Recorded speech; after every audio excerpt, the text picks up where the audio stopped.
আসসালামু আলাইকুম। প্রতিদিনের মতো আজকে একটা নতুন ভিডিও নিয়ে চলে আসলাম। আশা করি সবাই ভালো আছেন। তো এই যে সকালবেলা আজকে আসলে ওরকম কোনো কাজ নাই। তো আগের দিন রাতেই আমি চাদরটা উঠাইছি। কারণ আনাস বমি করে দিছে। আর ইমু কাপড়-চোপড় ধুয়ে দিছিল, আমি সব মেলে দিছি। তো এখন হচ্ছে এই আইঠা বাসনগুলো এখন পরিষ্কার করব, মানে আধোয়া। তো আনাসের খাবার বসাইছে, এদিকে আমার জন্য পরোটা ভাজতেছি। আনাসের খাবারের জন্য একটু লাল শাকও দিছি, একবারই দিয়ে দিছি, বারবার এসে বিরক্ত লাগে।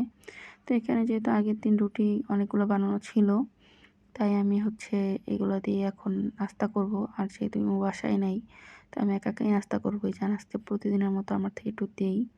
তো এটা দিয়ে ও খেলে, খায় না ঠিক মতো। তো মাঝে মধ্যে মুখে দেয়, আবার মুখ থেকে ফেলে দেয়, মানে ওর কাজ এগুলো। যাই হোক, তাই আমি নাস্তা করে নিলাম। তো এখানে হচ্ছে ৩টা ডিম সিদ্ধ দিতেছি, কারণ হচ্ছে একটু তরকারি ছিল মুরগির মাংস আগের, আবার হচ্ছে আরও আগের দিনের হচ্ছে একটু শুটকির তরকারি ছিল। তো যেহেতু তরকারি আছে, তাই আমি আর বেশি কিছু রান্না করতেছি না। তাই আমি একটু ডিম ভুনা করবো, আর কিচ্ছু না। আর আনাসের সাথে যে সময় দিতেছি, খেলতেছি। কারণ আনাস বাসায় একা থাকে, তখন খুব বোরিং হয়ে যায়। তো এখানে হচ্ছে আমি ডিমগুলো ভেজে নিলাম। আর এখানে হচ্ছে পেঁয়াজ আর জিরা দিয়ে হচ্ছে আমি ডিম ভুনাটা করব। অনেকেই একটু বেশি দেয়, যেমন আদা রসুন বাটা দেয়, আমি দিই না। তো দুপুরে আসলে ভিডিও করিনি, লাঞ্চের ভিডিও। তো আমি একটু চা খাইতেছিলাম। আর এখানে হচ্ছে ইমু আর আমি দুজনেই চা খাইতেছি। আর এখানে আনাজকে একটা গ্লাসে ওরে বুঝাইছি যে চা দিছি। ও আমারে মারতে আসতেছে, ওরে কেন চা দেইনি। তো গ্লাসটা ফ্লোরে পড়ে গেছে। তো আমি দেখতেছি যে আমার চা অক্ষত আছে। মানে ও এমনভাবে আসছিল যে আমার চাটাই ফেলাই দিবে। তো এখানে হচ্ছে আনাসের জন্য একটু খাবার রান্না করতে হইতেছে, কারণ আনাসের খাবারটা পুড়ে গেছে। আর এখানে আমাদের জন্য একটু নুডলস রান্না করব। তো নুডলস রান্না করতে করতে বলি যে আমি এখানে সবজিগুলো সব কেটে নিচ্ছি। তো এগুলোই বলতেছিলাম যে এই যে এত সবজি সুন্দর করে কেটে কুটে নিচ্ছি। আমার জামাইটা খাইতে খুব পছন্দ করে এই নুডলসটা, কিন্তু সে আমার উপর রাগ করছে। যাই হোক, রাগের কারণটা নাই বললাম, কিন্তু একটু পরে দেখবেন যে সে খুবই রাগ করছে। তো আমি চুলা বাড়ায় দিয়ে হচ্ছে তাড়াতাড়ি করার চেষ্টা করতেছি। তো এখানে হচ্ছে আমার নুডলসটা হয়ে গেছে। নুডলসটা মজাও হয়েছিল।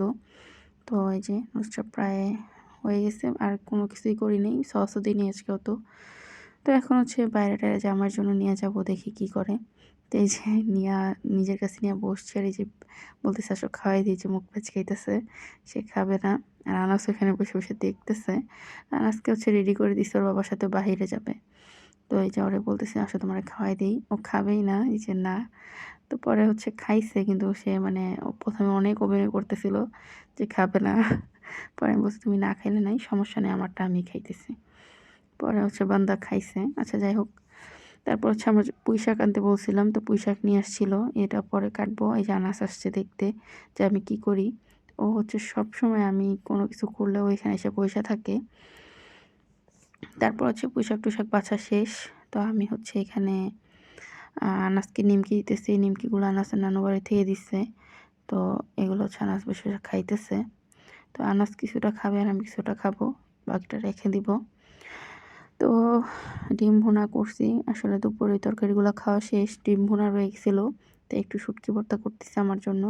তো এখানে হচ্ছে পেঁয়াজ আর হচ্ছে রসুন সব তেল নিতেছি, কাঁচামরিচগুলো তেলে নিছি। এখন শুটকিগুলো একটু তেলে নিব, তারপর ভর্তা করে ফেলবো। এই যে আমি সব কিছু একসাথে তেল নিচ্ছি, আর এখানে একটু ধনিয়া পাতা দিচ্ছি, আমি কখনো দিই না, এই প্রথম দিলাম।